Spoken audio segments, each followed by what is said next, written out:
Finally Switzerland వచ్చేసాను. అది అది రే హాయ్ చెప్పిటు. సీక్రెట్ చెవులో చెప్పమ్మా. సో కేబుల్ కార్ ఎక్కిన అది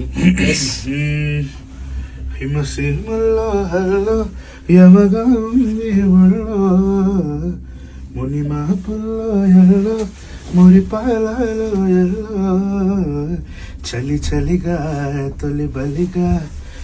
అది నువ్వు ఒక అమ్మాయి గో ఆ లోయలో చూసా ఆ మంచి ప్లేస్ లో ఇద్దరు నడుచుకుని అమ్మాయికి ఏమని చెప్తావు నువ్వు?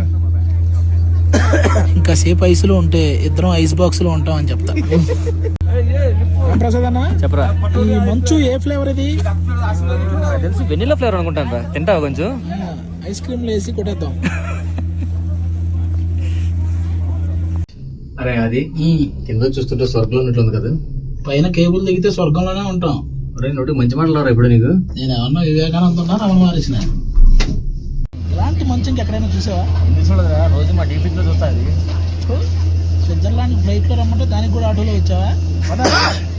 అది ఇంద్రజాగర్ గాని వచ్చి ఉంటే ఈ మంచుని చూసి ఏమనేవారు? ఈ మంచు 10 కాలాల పాటు చల్లగా ఉండాలని మనస్ఫూర్తిగా కోరుకుంటున్నాను. Wow, it's a sizzling performance. Yes, sizzling మంచు. సిజిలింగ్ మంచు. అరే అది ఈ స్విట్జర్లాండ్ వచ్చాం, ఈ మంచు, కొండలు, ట్రావెలింగ్, కేబుల్ కారు, నీకేమనిపిస్తుందిరా? ఇండియా వెళ్ళిపోవాలనిపిస్తుంది. ఇంత దూరం వచ్చా మళ్ళీ ఇండియా అంటే ఎంజాయ్ చేయరా? మనిద్దరం వేరే వాళ్ళతో వస్తే ఎంజాయ్ అంటారు, మన ఇద్దరం వస్తే ఎంజాయ్ ఉండదు, ఎటకారం.